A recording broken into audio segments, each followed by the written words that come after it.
All right, well, welcome everyone. Thank you for attending this evening. We here at Friends of Gold Butte are very excited to have Kim Elger with us this evening.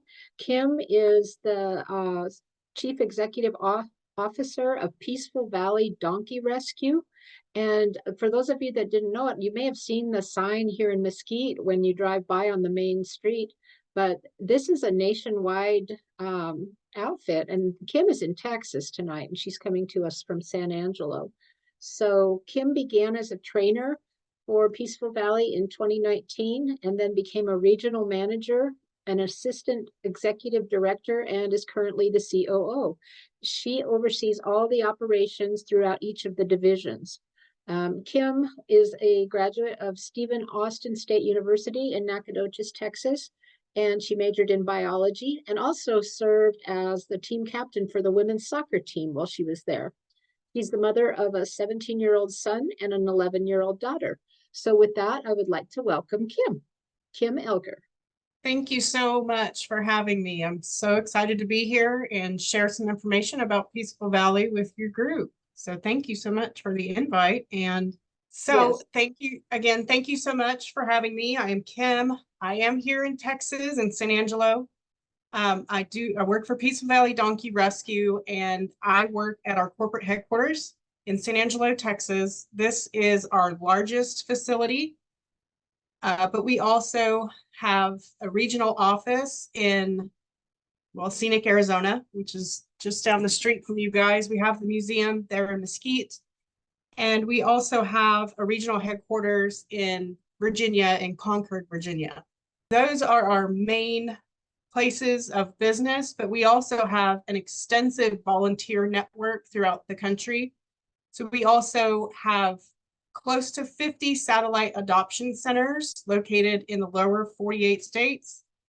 And I'll discuss in more detail sort of what they do for us. But on top of that, we also have our sanctuary program, where we have close to 30 sanctuaries between Texas and Louisiana. So we are the world's largest equine rescue, and a lot of people don't realize just how massive of an operation it is. But at any given point, we typically have around 3,000 donkeys in our direct care at any given time. So it's quite an undertaking, but it's also a whole lot of fun. So with that being said, along the bottom of your screen, you see these are all of our different divisions. So the first thing that I would like to do is just kind of go over each one of our divisions. And then if you have questions at the end, we can get into more detail on each one. But throughout the presentation, I'm going to touch on a few of these in a lot more detail as well. So Peaceful Valley, we are a 501c3. We are 100% donor funded. And we were established in the year 2000. Mark and Amy Myers. Mark is our executive director, and Amy is our chief financial officer. They founded Peaceful Valley in 2000. They started in Tehachapi, California. And it's an interesting way that the rescue actually started.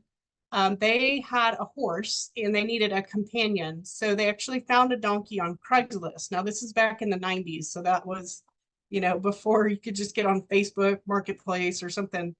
So they went to Craigslist, they saw an ad for a donkey, and they thought that would be a good companion for their horse. So they purchased, and her name is Isabel. And we actually still have Izzy here in Texas to this very day. But she was the very first donkey. And they always say that once they got Izzy, they started to, it's like when you get a new car, all of a sudden you see that same car everywhere. You thought you were special and unique, but it's more popular than you realized. So they started to see donkeys in need, and donkeys very underrepresented in the rescue world. And before they knew it, they had collected about 25 donkeys in their backyard in Tehachapi. So they said, okay, we have to make a decision. We're either becoming hoarders, or we need to really, take on this cause and spearhead the mission for these donkeys. And that's what they decided to do. So they had 2 construction businesses that they sold. And that was when Peaceful Valley Donkey Rescue was established. And around 2008, Mark got called from Texas Parks and Wildlife and they have a feral donkey population down south by the Rio Grande. And their solution initially was just mass eradication. But the public caught wind and they were super unhappy with that decision. So at that point, Mark decided, they called Mark because he had just started his capturing out and tracking and capturing out in the Death Valley area. So they'd heard of him, somebody referred them, and they called up Mark and asked if he could come help with trapping the wild donkeys down south by the Rio Grande, and he agreed. And he had actually managed to capture over 100 donkeys down there. And then instead of transporting all of them, because at the time it was just a family-run rescue, it was only Mark and Amy and their two sons, Josh and Jake. So they decided to find property here in Texas because it's a lot cheaper. It was closer for one, but it's also a lot cheaper. You can get a lot more for your money here in Texas than you can in California. So they purchased a small piece of land here in Miles, Texas, which is just up the road, about 10 miles from our current location. And in 2012, they were able to purchase where our current location in San Angelo. It's a retired dairy. So it was set up perfectly. The capacity here is around 1,000 donkeys, maybe upwards of 1,200. So tons of space here. And it's 172 acres, our corporate headquarters.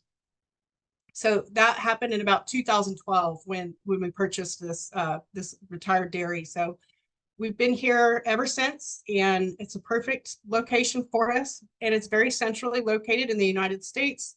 Makes it easy for us to get to Virginia or Arizona, wherever the action's going on. But over the years, as the donkeys, they started to accumulate the donkeys at the rescue, they realized that you can't just keep taking them in and never sending any out. So that was when the adoption program was created. To qualify for our adoption program, a donkey, or to be considered an adoptable donkey, a donkey must be friendly, halter broke, lead broke, they must stand tied, and they must pick up all 4 feet. So the adoption portion of Peaceful Valley, we always say, is our most important portion. It's how we can continue to bring donkeys in, take donkeys out of situations where they may be in danger or some other threat against them. So if we don't move donkeys out, we can't bring more in. So the adoption portion is extremely important. Some donkeys, though, especially those that come to us from the wild or some domestic rescues that we do, they may have had bad interactions with people, and so they're not trusting, or for whatever reason, the donkeys are just not ready for the type of intimate interaction with people that it takes to qualify to enter into our training program.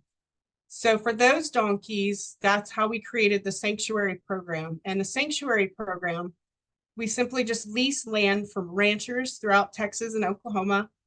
And depending on the amount of space and the availability of resources, our sanctuary manager determines how many donkeys can comfortably graze on that land. So some of the leases are 500 acres, some of them are thousands of acres.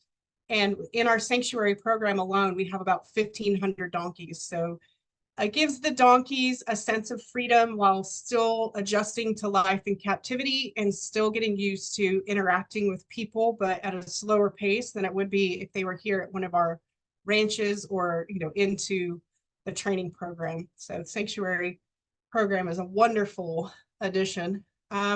Peaceful Valley Productions, that is, our executive director is also a professional photographer. So if you've ever been to the museum in Mesquite, you've seen his photography. He does all the big, beautiful, he has the big, beautiful acrylics up there on the wall. So if you've been, I'm sure you remember what I'm talking about. But so he's also a photographer. He has a YouTube channel. He also has filmed several movies. He had a movie about Australia, and it's called Without a Voice. He's also got a movie called Forgotten. So these are all movies about donkeys, and our mission and the issues that the donkeys are facing. He's actually just wrapped up filming on a new film from our international division. It's about the donkeys in the Caribbean. So that should be out this summer. It'll be a good one to watch. And then our Donkey History Museum, which opened in November of 2022 in Mesquite. The Donkey History Museum is so that everybody can understand the contributions that donkeys have had to the development of our civilization, and especially to our country throughout the years, and all of the ways that donkeys have served people throughout history. And I think a lot of people, if you've been, definitely you learn something, and certainly people take for granted what a great companion that donkeys have been for people over the years. Our Wild Burro Project, that is where we manage 5.5 million acres in the Death Valley region. Donkeys and wild horses are protected under the 1971 Wild Horse and Free Roaming Horse and Burro Act. That's on federal lands, and as many of you know, that is managed by the Bureau of Land Management. The 5.5 million acres that we manage are on public and private lands where the donkeys are not protected federally.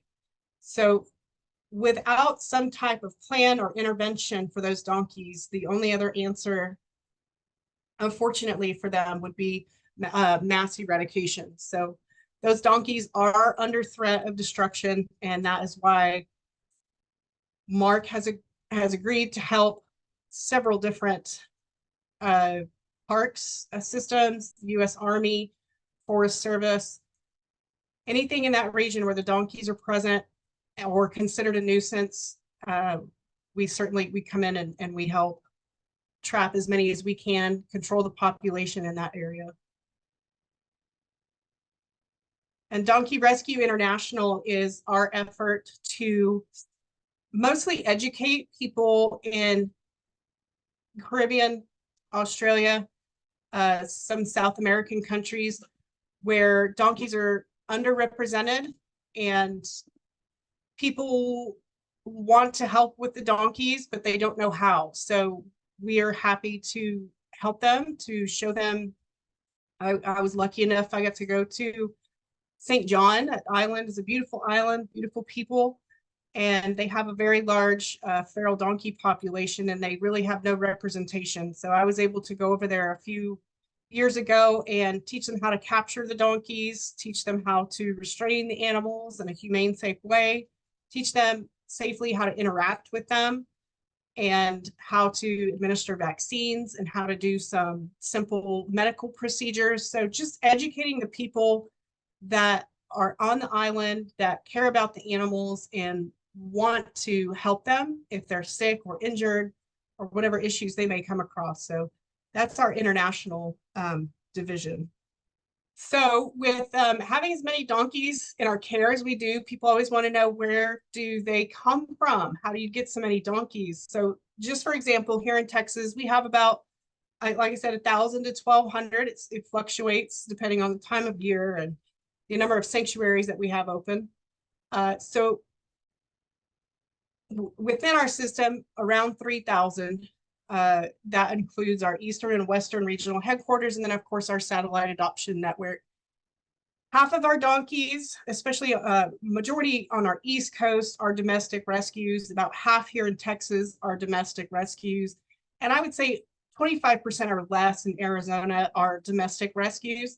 But these are donkeys that come to us from abuse, neglect, abandonment, law enforcement cases, and in a lot of cases, owner surrenders, where people have donkeys and for whatever reason, they just can no longer care for them and want them to have a safe place to stay or spend the rest of their life, or at least have a chance to go through our program and then be adopted into a new loving family.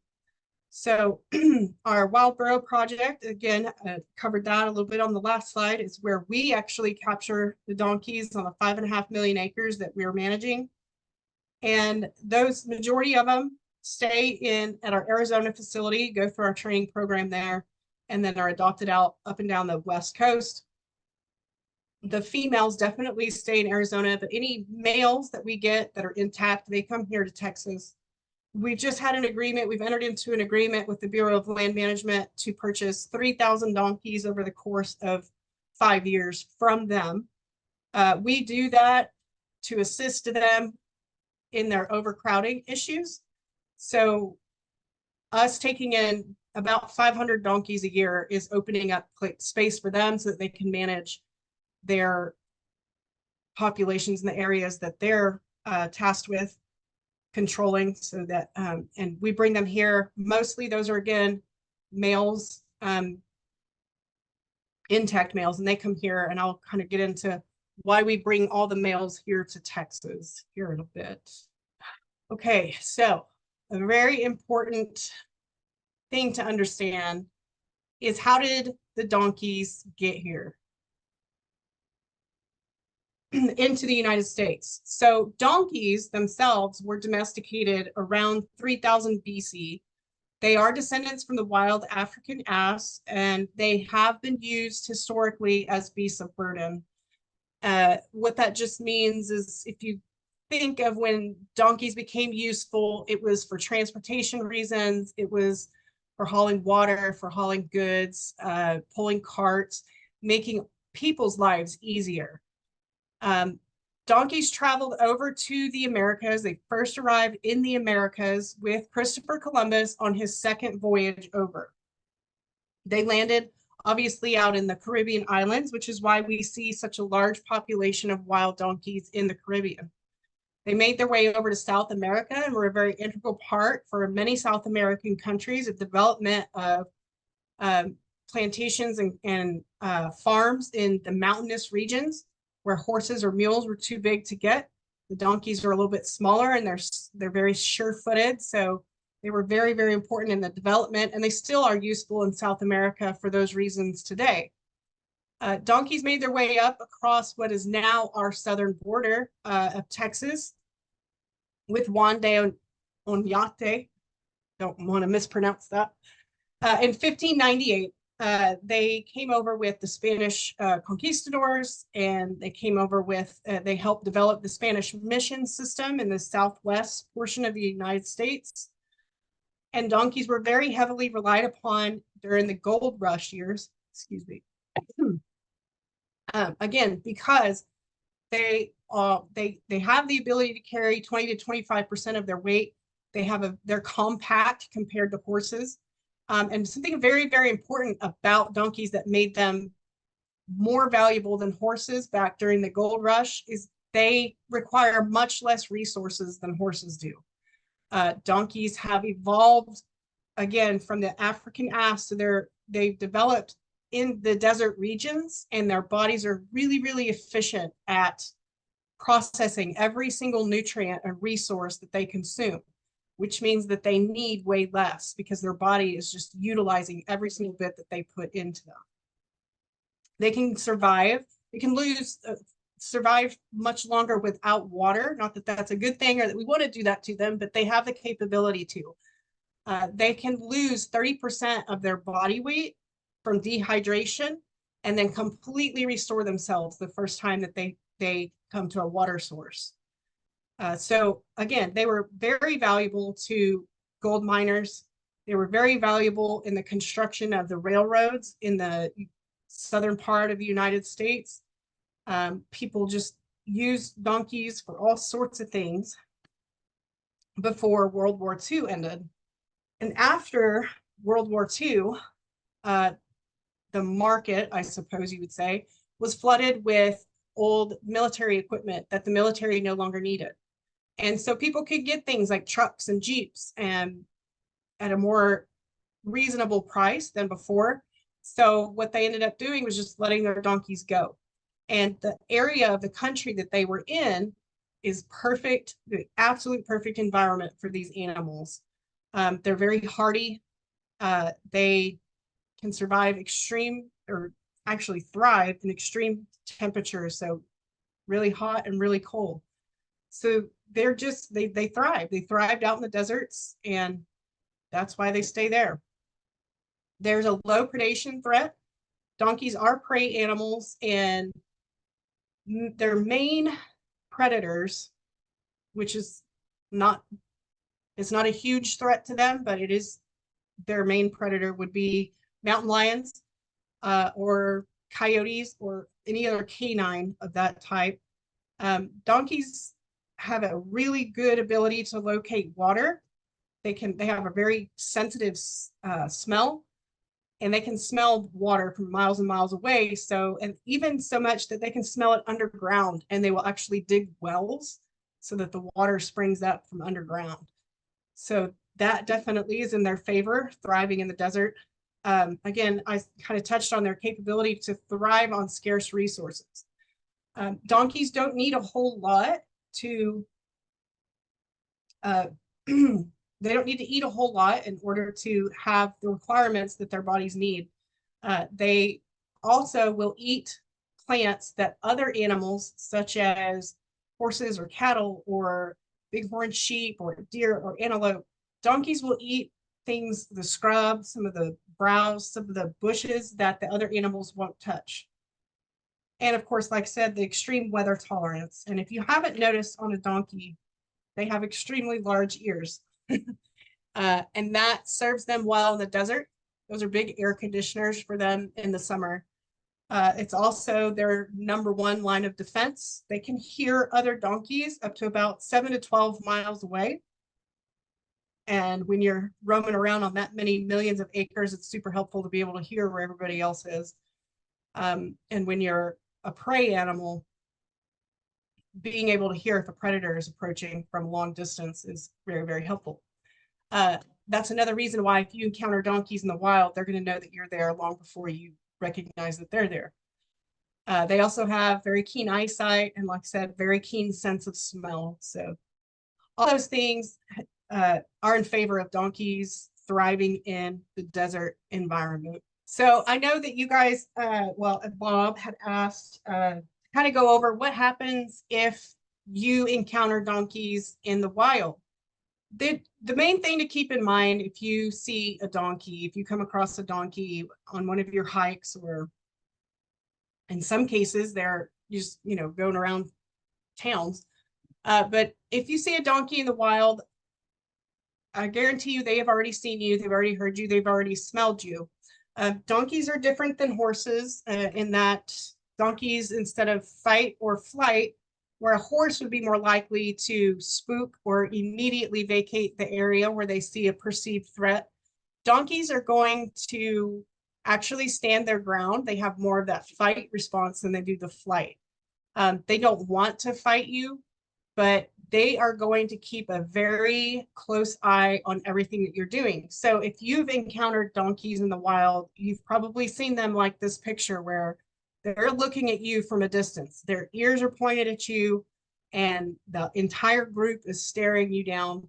And that the reason that they're doing that is just to decide whether or not they need to act on what they, again, perceive as a potential threat. If you're not threatening the donkeys, if you're not encroaching on their space, typically they'll go on about their way. They'll understand that you're not a threat. Of course, they're going to keep their eye on you, but they're not going to typically just attack you like some other animals that you might encounter in the wild would do. Their preference is to just move away from you, get to a safe distance away, and continue either looking for food or looking for water. The times when you want to be a little bit more cautious if you come across a donkey in the wild would be if you see a mother with foals. A foal is a baby donkey. A gen is a female donkey. So the herds out in the wild are typically matriarchal, which means girls rule. The large portions of the herd will be run by the eldest or strongest genet in the herd. And moms and gen foals typically will stay together for the entirety of their lifespan. Jack foals, and a jack is a male donkey, once they reach about 9 months to a year old, are typically kicked out of the herd, and the girls will stay together in a group, And the boys will go off and live more solitary lives, but occasionally they form little groups called bachelor herds, where you'll see a couple of males that kind of stay together, safety in numbers. Sometimes as a donkey ages, a male, and he's no longer as aggressive as a younger intact male, the gens will allow him to stay in the herd, and that's just for a protection thing. They're protecting him, he's protecting them, and he's also not going to be aggressive and go after the females and do some of the obnoxious things that intact males can do. Intact males are also another thing that you would want to be careful if you encounter, depending, of course, on the time of year. The herds do, the gens and the jacks will come together periodically if jennies are in season. And so they'll come together, they'll do their thing, and then they go their separate ways. So again, if you see a solitary donkey, that's probably a male who's off doing his own thing or has a small bachelor herd that he's strayed just a little bit away from. If you see a large group, you're typically going to see, those are the girls, and you're typically going to see the foals. Moms will have a baby on their side, but they'll also have a yearling on their side. They're pregnant for 11 to 14 months, so they can reproduce typically once a year up until they're about 18 years old. You'll see, sometimes when you see a herd or a group of jennies, you're going to see an entire family, generations together. They'll all have stayed stuck by each other's side, which I think is great. And I think it says a lot about donkeys, that people don't realize that they're extremely emotional creatures. They are very social creatures, and they do form very, very strong attachments. So much so to the point where if you separate two donkeys that are bonded, they could actually die from grief, from grieving the loss of the companionship that they had in their friend. So we mimic that behavior in our system. If we have a mom with a gen foal, we'll keep them together for the remainder of their lives. They'll go through training together. Sometimes the babies train a lot faster than the moms, or sometimes the moms, train faster than the babies, whatever it is. We like to keep that family unit together because that's typically what they would do in the wild. So, and they form those very, very strong bonds. So if we do, sometimes it doesn't necessarily have to be two girls or two boys. We've had a gen and a gelding. A gelding is a castrated jack because we don't adopt out anything that's intact. So a gen and a gelding will be bonded, but it just goes to show what social and interactive creatures these donkeys are. It's really heartwarming, I guess you could say, to see.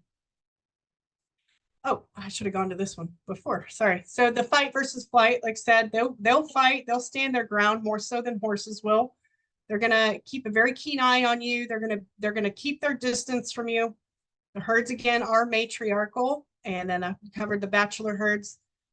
So water sources, they're typically, if you see donkeys, what they spend their days doing is they spend their day going from water source to water source. Obviously, water is the most important thing to them, so they know where all the water is. Experienced hikers will tell you that if you see a burro trail, you can follow it, and it will eventually lead you to water, because that's what they're doing. They can easily walk up to 12 to 14 miles a day out in the desert. Along that route, they're just grazing on anything that they can find that is suitable for them. And then, of course, like I said, they're very protective of their young, especially the mothers.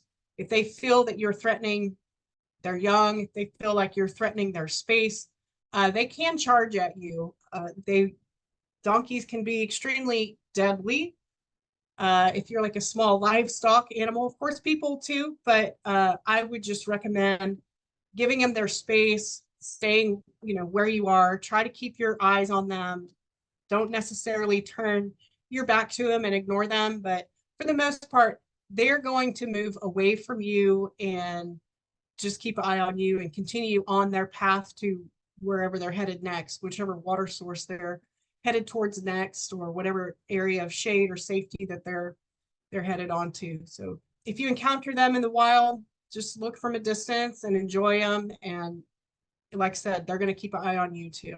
They are naturally fearful of humans. Their only real predator, like I said before, is canines.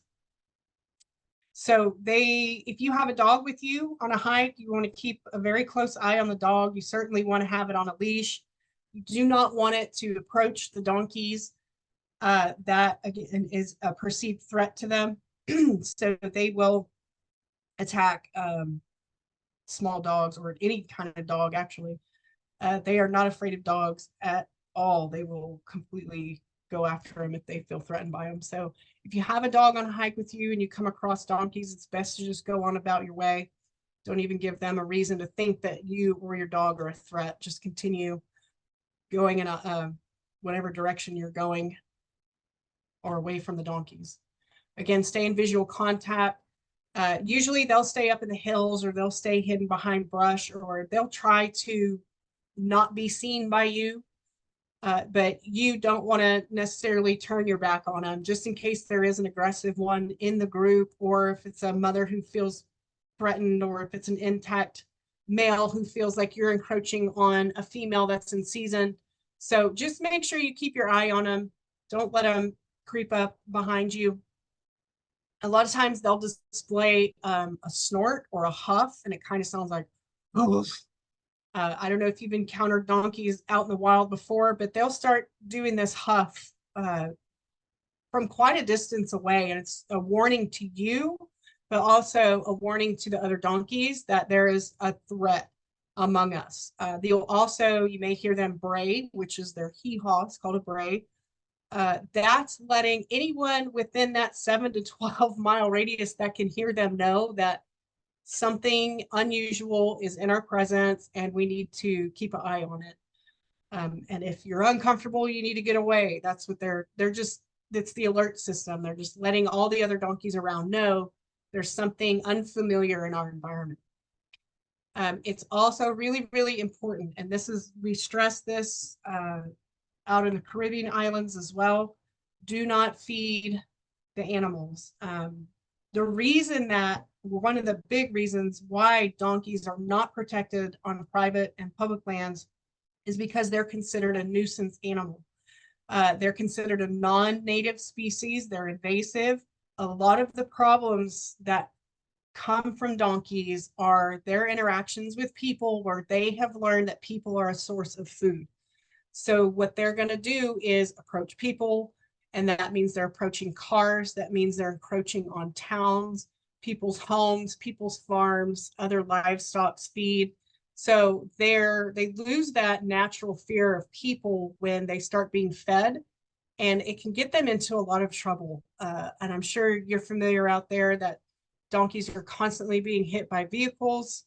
Not only is that dangerous or deadly for them, but also for the people they're not small animals. So we want to keep them away from roads. We do not want them to learn that people are a source of food or easy food that they don't have to walk 12 or 14 miles to get.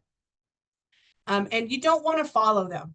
So if they're moving away from you, that means that they're uncomfortable with you in their space. So they're going to relocate themselves to an area where they're not being threatened, or where they feel like they can be more relaxed. So you don't want to follow after them at all. Just let them go about their way. There's probably a trail that they're following. It may be something, pathway that they do every day, maybe multiple times a day, but you don't want to follow them. And the more that you follow them and the more that you pressure them, the more aggressive they can be in return. Because like I said, they're not going to flee and run away from you like a horse would do. They're going to continue to keep an eye on you and size you up and decide whether or not they need to take action against you. So it's best just to let them move on and do whatever they're doing. So this picture can be a little scary to see, but it's very important that you know to avoid donkeys that are involved in either rough play or aggressive behavior. And typically what this is two intact males who are after some gens that are in season, but also they do play really, really rough. Their play looks like they're fighting. They'll bite each other on the neck. They'll get up on top of each other's backs. They'll both rear up and come at each other, sort of a magical unicorn picture. But they do rear up and they'll paw each other. So that is how they play, but also that is how they fight. So sometimes it's hard to tell the difference between what they're doing, but either way, you do not want to get involved. These are very, very strong animals, and you don't stand much of a chance of trying to either break that up or distract them from each other. You definitely don't want to become the target. So if you see donkeys engaging in this type of behavior, it's best just to keep moving and let them do their thing. Keep your eye on them as you move away from them, but certainly do not try to intervene or get involved. Well, I guess what I can do is I can sort of go over like our satellite adoption center network. I skimmed over it in the beginning. I thought I had another slide. Apparently I don't. But so once the donkeys come into our system, whether they're domestic or they're wild caught, either by us or the Bureau of Land Management, they're processed into our system. And what that means is we give them a microchip, we give them an ear tag, we have a two-factor identification system just in case a microchip comes out, because you see the way they play, it's really rough, and we put their microchips in their neck just like a dog or a cat.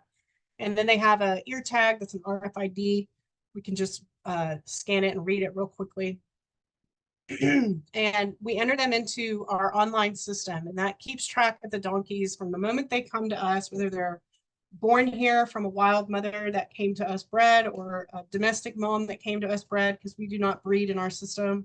There's plenty of donkeys to go around and we don't need any more. We enter them into our system. And like I said, from the start of the time that they're in our care till their death, we vaccinate them, we deworm them, we run blood work on them. We make sure that we do a Coggins on them so they don't have any infectious diseases that they could spread to the rest of the herd. We have a vet look over them. We do a dental on them. We get their hooves done. And then once we a lot of domestic animals, we have to adjust their diet because they're not being fed appropriately. People are feeding them like they feed horses. And like I said earlier, they don't need the same dietary requirements as a horse. They need a lot less than a horse. We recommend feeding the donkeys grass hay of some sort. We feed coastal here in Texas, but throughout the country, depending where you live, the availability of those types of grass hays is going to be different. But we adjust their diet to an appropriate diet for them. And then we assess their behavior, determine from that point, that's how we determine who goes sanctuary and who goes to the training program. So if they're friendly, or if they've had a positive experience with people in the past, typically they're a good candidate for the training program. Once they go into the training program, again, our trainers have a process that gets them friendly, gets them halter broke, lead rope. They stand tied and they pick up all 4 feet for a farrier. And the reason all those things are so important is because, number one, if you're adopting donkeys into your family, you want to be able to interact with those donkeys. Donkeys, again, are social creatures. They're actually very affectionate creatures. They are loyal, and they want to seek out attention and socialization with their people. So you'll see a lot of times donkeys will follow their owners around. I call them man's other best friend, because they are just like big dogs in a lot of cases. Once you build a trusting bond with the donkey, that's your best friend for life, and you shouldn't be going anywhere without them. So according to them. So once they are ready to be adopted, they've graduated with all A's from our adoption program. We then send them to our satellite adoption network, which is volunteer run all throughout the country. Here in the central United States, we supply Colorado, Oklahoma, Missouri, several places in Texas, all the way up to Montana and Wyoming with adoptable donkeys. So those are run by our volunteers. They're an incredible network of people. And that way we can extend our reach to more homes throughout the country. More people will have the opportunity to adopt one of our amazing donkeys. So that was something I really wanted to touch on, was so that you understood the adoption network, and that these donkeys don't just come here and sit here. These donkeys have great opportunity once they come into our system. And again, our hope is that every single one eventually finds a loving home, but for those that just aren't, at least, they have the sanctuary where they get to feel a little sense of freedom and roam and have fun. So does anybody, I guess I'll open it up. Does anybody have questions for me? Anything that you'd like for me to touch on a little bit more, or just something I didn't cover that you would like more info on? Guys, you can go ahead and unmute yourselves if you'd like to ask Kim any questions, and you can also run your video again if you'd like. Okay. Kim, thank you. That was great. Oh, good. I knew some of that stuff, but not all of it. And as I told you, Kim and I had a conversation before everyone got on tonight, and I shared with her that I am now a donkey owner, and I've had horses for almost 60 years, um, but not donkeys. And so this one she is very special, and she is a big pet and likes me and follows me around. And that braying is just something I had to get used to, but now I like it. And she's real cute. So yeah, I recommend that everyone should have a donkey if they can. Me too. Everyone should have at least two. Well, I'm working on it. I've got horses, so and she eats nothing, and she's extremely fat, which Yeah. is I buy her grass hay, and she's on a diet, but it's just not coming off very quickly. Yeah. So it's very Susan. Well, actually, it's Bob. Of course Hi, it is. I'm Bob. Hi, Bob. Good to meet you. I'm the one that harassed you into doing this. Kim, you were two things actually. You were going to talk about what you do with the males and why all the Oh, males yes. in Texas. And Thank also, you so much for reminding me. and also, would like a if you get caught between, say, if you're in a canyon walking, which we do a lot, and we come across one very, very surprised, although you think they'd probably hear us coming, would like a whistle or something? Well, yeah, it's definitely going to probably startle them, especially the wild donkeys who don't have much interaction with people, if at all. One of the reasons, yeah, so making noise, but you don't want to do anything that is going to make the donkey feel like you're a threat. So you don't want to, I mean, if you throw your arms up like this, it's going to scare them, it's going to startle them. They're probably going to run a few steps away from you, but he's just going to turn around and look at you again and say, all right, he spooked me a little bit, but do I need to sort of man up and come after this guy? Or, Okay. what's he trying to do? What's that weird noise? So it's going to be really confusing to them. They're going to be confused just by seeing you because they don't know what you are. They've never seen a hairless, two-legged critter like you.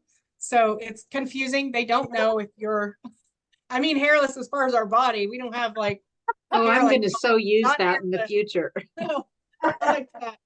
I have a very strange sense of humor. Sorry. No. But so they don't know what you are. They're confused, and of course we are larger compared to dogs, so it's not going to be just like an immediate I'm going to go attack that thing, because we're not dogs and we're not canines and we're not smaller livestock or something that they would perceive necessarily as a threat, but they don't know what we are. So they're gonna usually maintain their distance and observe you. And as long as you just kind of leave them alone, some of our donkeys that I interact with here that are not like candidates for our training program, they're not social, they're not friendly, they don't trust people. It's just as simple as going pss, pss, pss, pss, and that's enough to motivate them to go away. They don't know what that noise is, and it's unfamiliar to them, and it's kind of scary to them. They're like, what is that noise? What does that mean? Maybe that means I got to go away. So it doesn't have to be anything. You don't want to run at them. You just don't want to do anything that could be perceived as a sign of aggression towards them. Okay. So a whistle would definitely scare them, I think, and they might stand there and you take a few steps away and turn around and go, and what was that noise? So it doesn't have to be anything big. Even just clapping will probably encourage them to move away from you too. So I just would not aggressively go towards them at all. Just keep your distance. Let them move, if they will, or just move sort of around them. The other question that you asked first that you reminded me, thank you so much for that. Why do the males come to Texas? And there's a very good reason for that. And it's because historically, donkeys have a reputation for being mean. Donkeys have a reputation for being stubborn, aggressive, difficult to handle.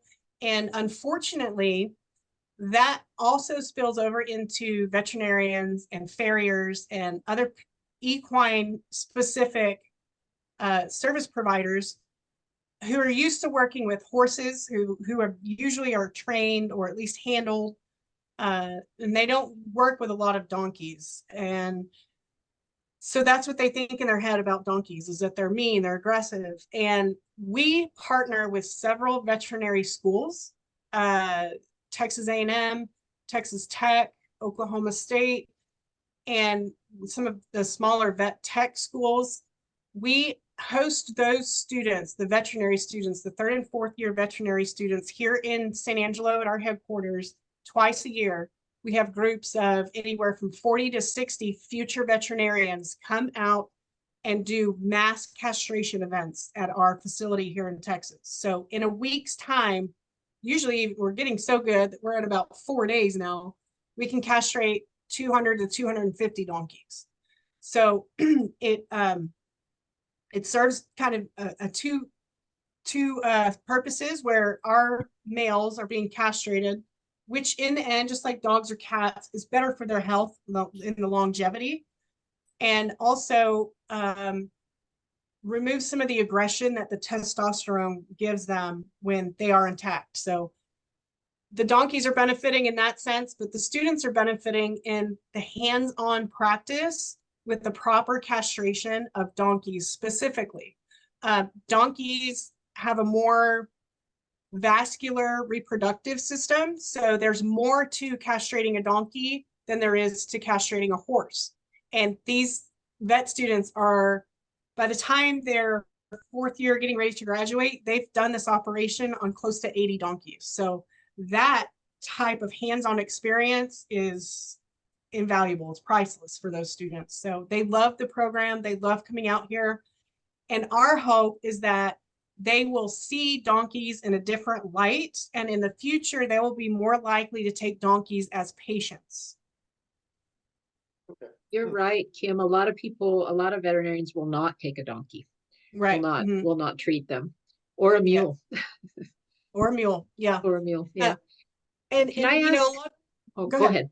No, I was just going to say, a lot of that is because over the years, donkeys have just, even when the gold miners didn't need them anymore, they just turned them loose. They just got rid of them. And so people view them as a trash animal, just a mouth to feed, serves no purpose. And they're portrayed in the media. If you remember the Bugs Bunny cartoons, he would turn into a donkey when he did something foolish. So the media has really given these guys a bad rap, and people never hear anything different. So they don't have any other reason to believe otherwise, unless we get the word out and let them know, or they had the opportunity to interact with a donkey, especially a social donkey, one that has built that trusting relationship with people and is very loving and affectionate. Yeah, I think that's important to do. And I had never had, like I said, much experience with donkeys. About 30 years ago, I had 3 mule colts to start for 3 different people in one spring. And boy, I loved 2 of them, and the other one not so much. But but it was a really eye-opening experience, and they learned so fast. I mean, they are super smart. And just were really a lot of fun, being a challenge, but a lot of fun to work with. When the donkeys go through your program, how do you offer them to the public? You say adoption. Is there a fee? How does that work? What is that? Yes, so we have an application process. You go to our website, donkeyrescue.org is our main webpage, and there's a tab for adoption. We have an online application that you fill out. You have to submit some photos of your property in the shelter, and you have to have a vet who will accept donkeys as patients. So we do our whole vetting process once the application is submitted and completed. And then it would go to the closest adoption location, the satellite adoption center to where you live. And then from there, they would either have donkeys or would be waiting on a load from whichever regional headquarter it is that supplies them with their donkeys. And our adoptions are done in order of application received. So that would be, it's a pretty simple process. The adoption fee is $350 for one donkey and $250 for any additional donkeys. So a pair of donkeys would be $600, and that's for our standard donkeys, standard size. In the United States, we don't recognize breeds. We recognize donkeys by size. So anything under 36 inches is a mini. Anything over 56 inches is a mammoth. And the minis and mammoths, of course, are more rare than the standards. But we have higher adoption fees for minis and mammoths. We also have a lot of people who want to adopt minis. And so the waiting times for those typically are higher because you don't see a lot of people surrendering their mini donkeys. You know, usually they're purchased as pets, so they don't want to get rid of their family pet if they don't have to. So that we don't come by them as often as we do standard size donkeys. Do you have an age of donkeys that you adopt out, or I mean, do you do the foals, or you said they have to pick up their feet and stand tied? Yeah, so they have to complete the training program too, and I kind of touched on it earlier where moms and babies will go through the training program together, so they're both trained. We do not adopt foals until at least they're a year old. Okay. And that's we definitely don't separate them from their mom if they're a gen. And of course, if they're a jack foal, they have to be old enough to be castrated and then go through the program. And then typically they are adopted out with another male buddy, but it just depends who's going to make a good pairing. Gotcha. Okay. Anyone else have questions? Yeah, I do. This is Mike, Brenda. Kim, I might just mention to you that we have a place called the Mud Wash in Gold Butte. And I was out hiking about a month ago with a group of about 6 or 7 people. And we were coming up Mud Wash, and all of a sudden we saw a herd of donkeys, which you described it perfectly in terms of the reaction. Of course, we didn't say much, or we didn't do anything, but they kind of wandered off up the hill. But there was always one of them turned around looking at us like he was keeping an eye on us, just like you mentioned. The other thing that you mentioned also is we had just finished in Mud Wash. There is a spring, and they must have, we had just gone by the spring, and then we saw them. So they must have been down at the spring getting some water and stuff. So I just want to share that story with you because everything was exactly like you had mentioned it in your presentation. And thanks again. Great presentation. Oh, thank you. You're so welcome. Bob, you had So something one more else? question. So you mentioned that the donkeys are, they don't like dogs. If you rent a dog, if you adopt a donkey out to a ranch and they have dogs, are they trainable to accept a dog? Yeah, so we run into this a lot, and it's not necessarily specific to dogs, but people will have sheep or goats, or they'll have a cattle operation where they're calving, certain times of year. But again, yeah, a lot of people have their family pets. We always warn people that we have no way of knowing what a donkey's prior experience with any sort of people, animals, livestock was before they came into our care. And we don't have the resources to expose them to all those things. So the best case scenario would be for the new owners to ensure they have a appropriate fencing, but also ensure that they have a way to keep the dog away from the donkeys until the donkeys have had enough time to understand that that animal is not a threat to them. Right. A lot of are not, I wouldn't say a lot, but sometimes, occasionally, we've run into the problem where somebody's family dog is just really excited, and it's a friendly animal and it means no harm, but it sees this big new furry thing in the yard and it wants to run at it and play with it and do the dog stuff with it, and the donkey, it terrifies the donkeys. Not necessarily like in our case, which we have had a few cases where people will mistakenly not give the donkeys enough time to adjust to pasture mates, such as goats or sheep. And donkeys, they have a very high self-preservation drive, and they perceive anything unfamiliar in their environment as a potential threat. So when you have goats or sheep or cows that are calving, or dogs running around, they don't know that those things are safe.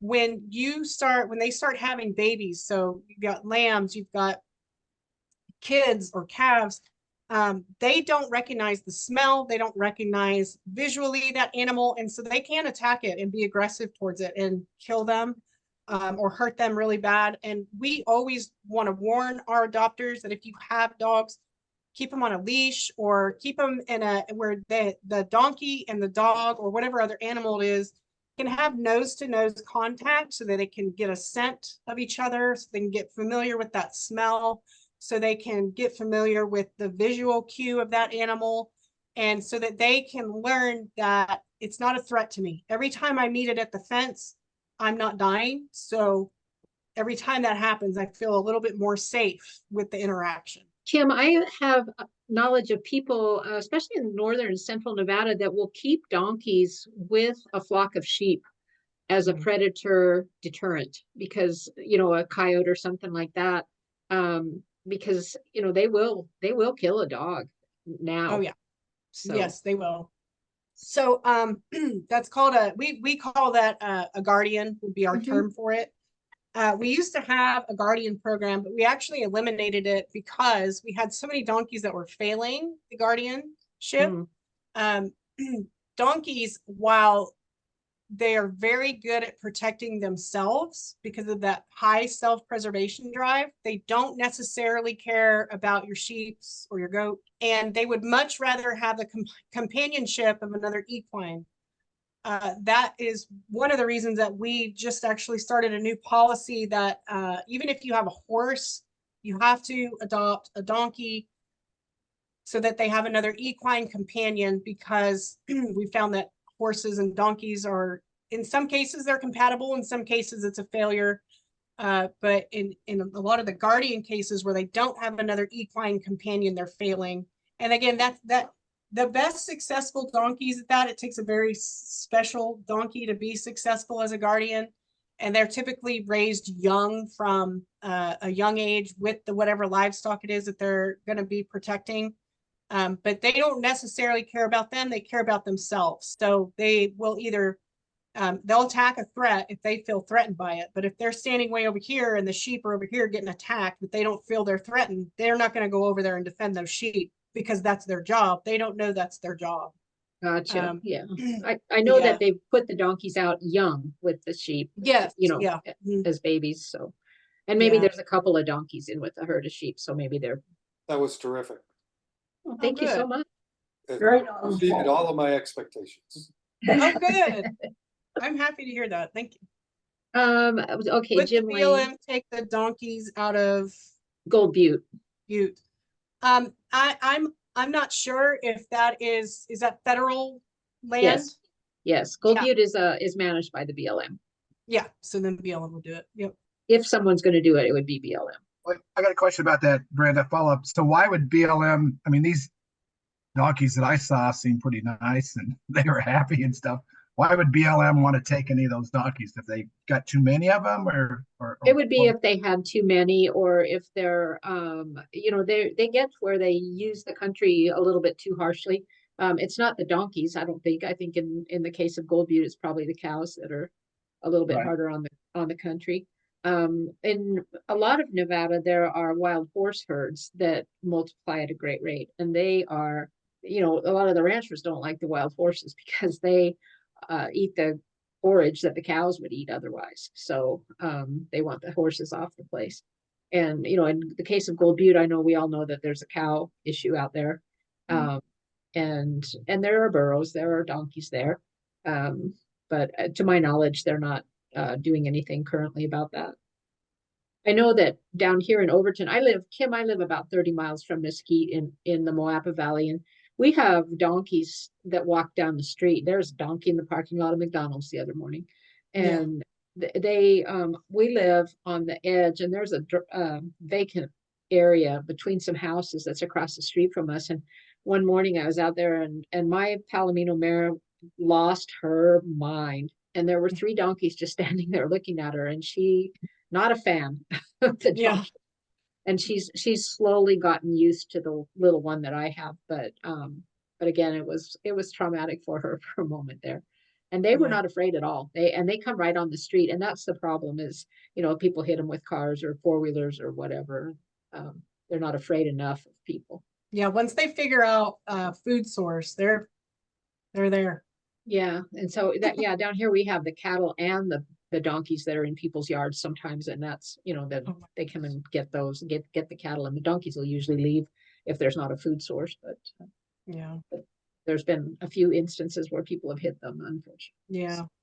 Yeah, it's sad on both ends. It is, yeah. Oh, one more thing. Mhm. So we were camping overnight in what we call the town site, where it used to be a gold mining town. And so there were people below us in tents, and then we had our vehicles up in another part of the campsite. And the donkeys just went crazy all night. So you mentioned if something is in their habitat that's strange to them, do you think that's why they were so vocal that night? Potentially, but also vocalizing is a socializing event for them. Like I said, they could hear such long distances that they could be talking to a herd that's so far away we maybe couldn't hear them. And donkeys vocalize for less reasons, I think, than people think. A lot of times when people think of donkey, they think, oh my gosh, it's so annoying. It's going to be making noise all day long. But really, they vocalize. It's sort of like an emotional response when they're happy, when they're excited, like in the mornings when they see, our employees coming with their hay bales, they're all sounding the alarm. Hey, it's time to eat. It's time to eat. So they're letting everybody else around them know the resources are here. You should come here to the resources. They'll also vocalize if they do perceive a threat. They'll vocalize if Jenny's in season, the boys want to let everybody know, the girls want to let everybody know for some reason. They do a lot of things just out of socializing, just kind of like people. They roll in the dirt. They love to roll in the dirt. And that's a big social activity. If one does it, it's a domino effect. They're all going to do it. So it could just be a case of maybe they were letting everyone know that you're about your presence, but also maybe they were just saying hi to everybody and just kind of socializing. So just, it can vary. I couldn't say exactly that it was because you were there, but they do that at night. If there are no more questions and no more in the chat, Kim, I want to take this opportunity to thank you so much for coming. It was just a rare treat to have you here. And I know that you've probably got stuff to do this evening there in Texas. I would if I were in Texas. And we want to thank you so much. And thank you all for participating tonight. I'm going to go ahead and stop recording. And thank you all for coming. And we'll see you next time.